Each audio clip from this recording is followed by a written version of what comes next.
Hello, EduMagicians. Welcome to the EduMagic podcast with your host, Dr. Sam Fesich. Dr. Sam is a professor of education, author of EduMagic, and a pumpkin spice latte fan. This podcast is designed for pre-service teachers.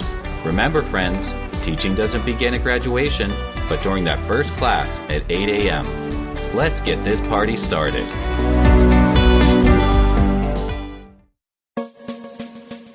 This is Lindsay and Kathy of Kindergarten Kiosk, a proud member of the Education Podcast Network. Just like the show you're listening to right now. The opinions expressed are those of individual hosts. Make sure you check out all the other great podcasts at edupodcastnetwork.com. And now the learning begins in 3, 2, 1.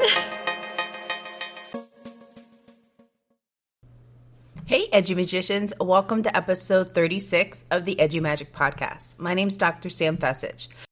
The guests that I have today are Grace Pinto and Rebecca Nicholls. During this conversation, we talk about the power of leadership as a future teacher. They're going to share their experiences, tips, and advice on how to take a more leadership role during your college career. But before we hop into that conversation, I have a reviewer shout out. This review is from ASD83HCK. and is titled, You're Not Alone. This podcast pairs useful insight with confidence-building respect for new and aspiring teachers. Dr. Sam sheds light on topics that are pertinent for both students and newbies, sending a message of you're not alone to anyone who has felt the vulnerability of entering the field of education.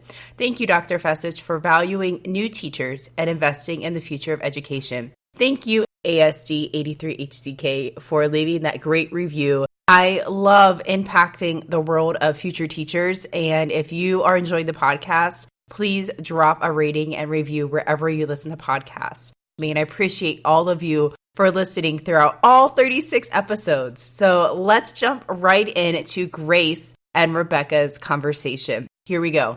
Hello, friends, and welcome back to another episode of the EduMagic podcast. Today, I am joined by two future teacher all-stars, Grace Pinto and Rebecca Nicholls. Now, let me tell you a little bit about these amazing educators.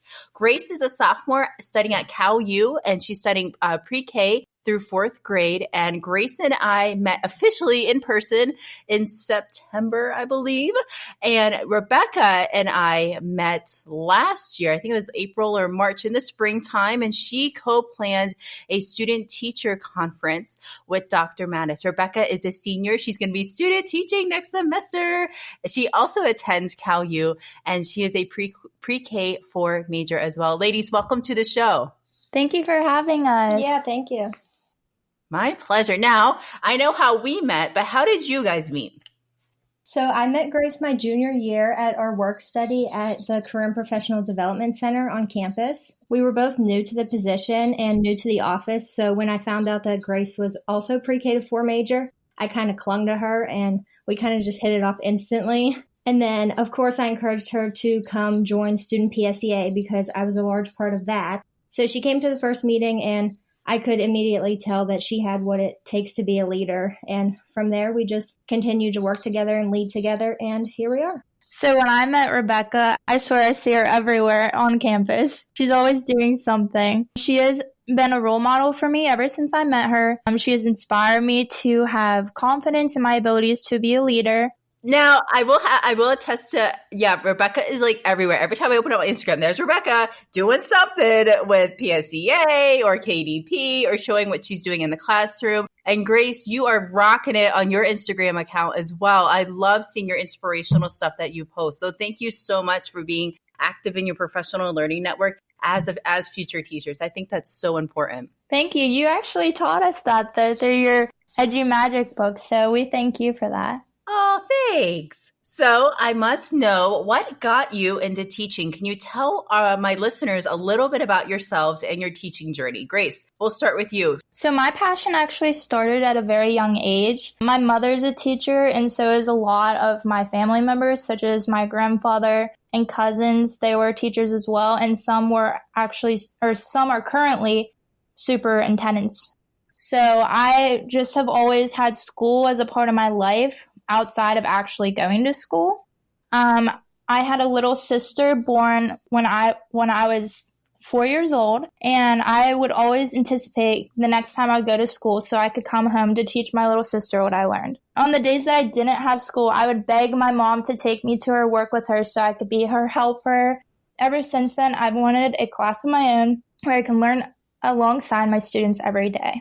Love the idea of learning alongside your students, because I think Kid President says it, everyone's a student and everyone's a teacher. And I think that's so important because we can learn so much from our students. Thank you, Grace. Rebecca, same question to you. Tell me about yourself and what got you into teaching. Pursuing elementary education at Cal U was a really easy choice for me. It wasn't something I had to think much about because I just knew my whole life that I wanted to be a teacher. I always loved going to school and all things school related. I have an older brother and an older sister, so when I was too young to go to school, I would go outside and stand in the driveway and watch them get on the bus, and I always told my mom that I was going to go to school with them too. So I always was chasing down that school bus. I think it's only fitting that I'll spend the rest of my life in the classroom because that's where I see that I'm the happiest.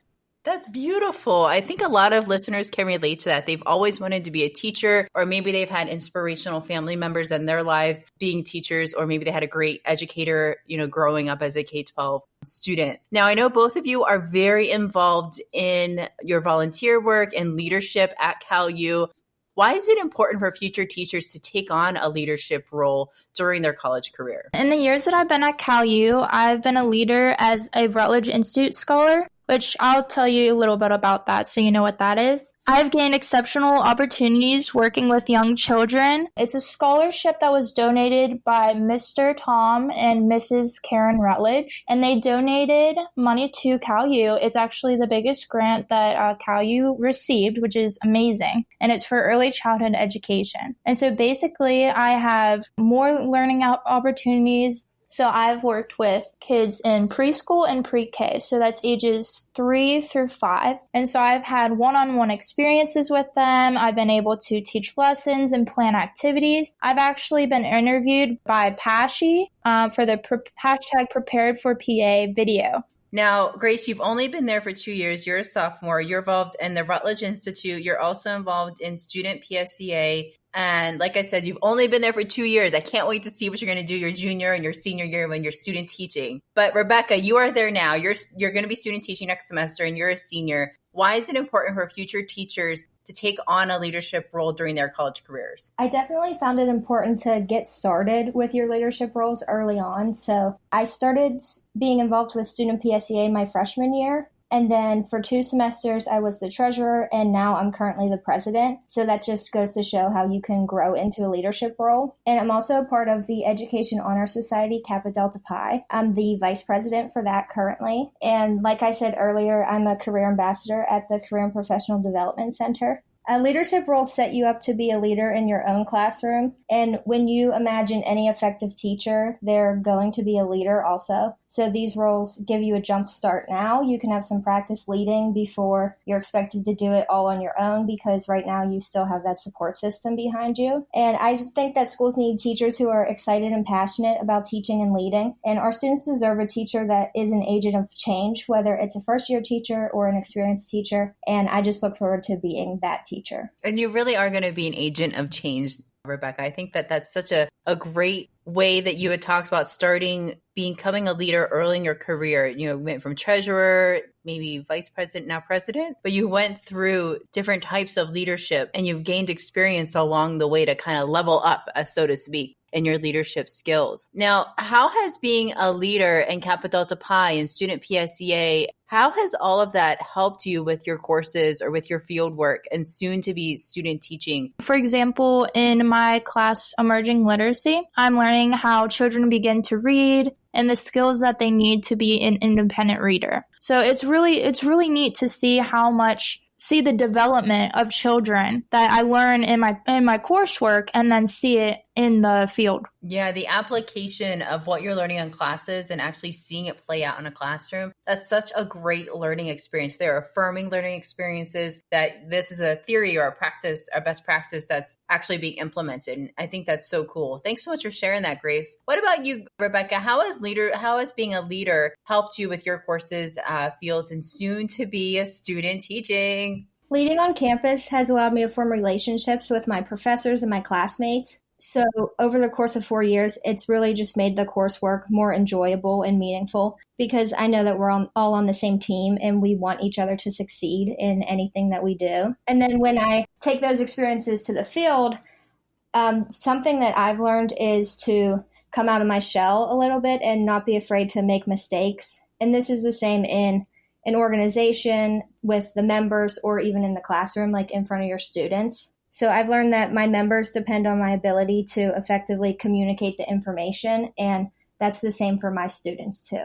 Yeah, I like how you said it helps you create a relationship with your professors, with your peers, making your classwork more enjoyable. It also helps you when it comes to communicating with your members. You have to do in your classroom to communicate with students clearly, and it's okay to mess up and have that experience, but file it away and learn from it. I think that was really cool. Thanks, Rebecca. So let's talk about some skills. Now, both of you have had different leadership roles in different organizations. What are some skills that you have gained from being a leader in your group, and how has it helped you personally and professionally? And Grace, we're going to start with you. So what skills have you gained from being a leader? As the vice president of Spsa, which is the Student Pennsylvania State Education Association, by communicating with others, I have gained professional development skills, such as the time that I actually reached out to you in September when we met. And I asked you to communicate with our educators to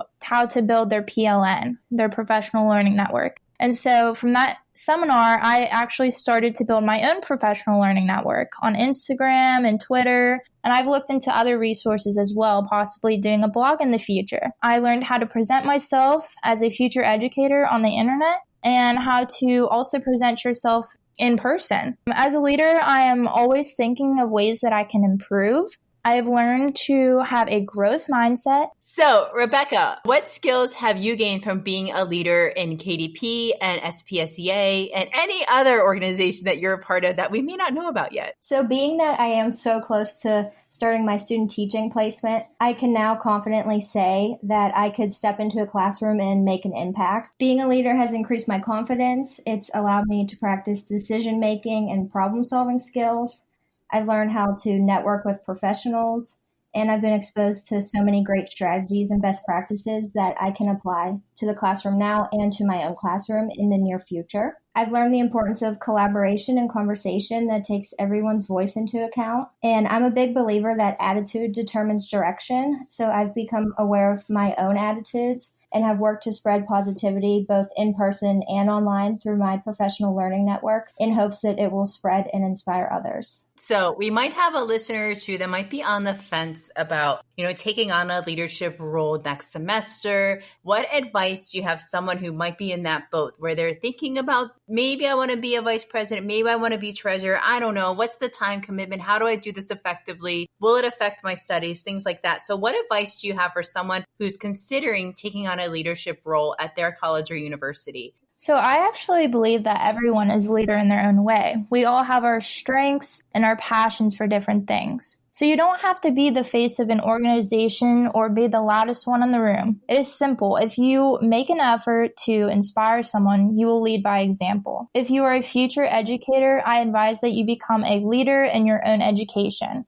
And what I mean by that is that you should take your risks to go outside your comfort zone to improve your skills as a future educator. So do things like attend a career fair that has potential employers and contact educators who have inspired you on social media to get ideas for your classroom. And also, if you're lost on where to start to become a leader, look around. There's so many volunteer options in your community as well as your university. Reach out to local schools too and ask how you can help. Do some research on social media and see what other future educators are doing, or even professionals and what they're doing to get inspiration. Also, just take a deep breath. With kindness and wisdom, you will impact people around you every day until you step into the doors of your first classroom. I love how you said be a leader in your own education. That means so much to me coming from a professor's standpoint. No one's going to take the lead. You are. You're going to take the lead on your education. You're going to go as far as you want to go.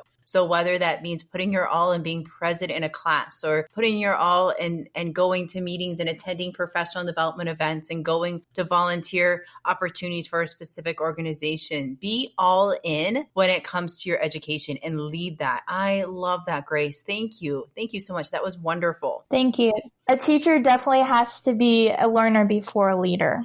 I'm nodding my head, which is really bad for a podcast because you can't see it. Yes, absolutely. We have to always be learning and being up to date on best practices and strategies, theories, tools. There's stuff changing all the time, every day. And we need to be a learner first and a teacher and someone who's going to be able to mentor students. But we also have to be able to invest in ourselves and invest in our own professional development and learning opportunities. And I love how it's starting for you guys at the college levels. So, Rebecca, what advice do you have for someone who is considering taking on a leadership role in their college or university?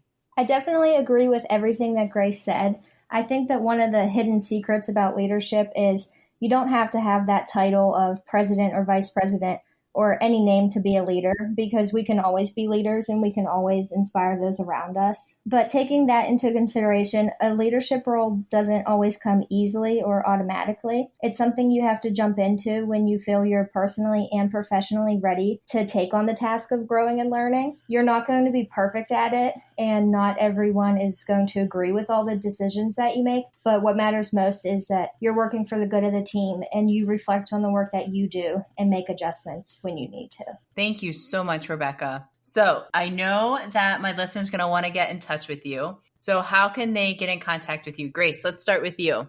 Okay, so I have a Twitter and an Instagram, and they're both at Miss Grace Pinto. Thank you. What about you, Rebecca? How can people get in contact with you? I have both a professional Instagram and a professional Twitter. Both of the usernames are at rnicholls, that's NICHOLLS_EDU. Perfect. I love it. Ladies, thank you so much for your time today. I love the realness of this conversation and how you guys brought up excellent examples and what leadership looks like as a future teacher. So thank you so much for taking time today. I very much appreciate it. Thank you so much, Sam. This has been a dream, honestly. I've never thought I'd be on a podcast. Yeah, absolutely. Thank you for having us.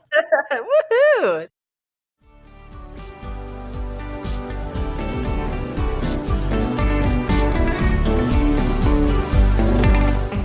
There you have it, EduMagicians.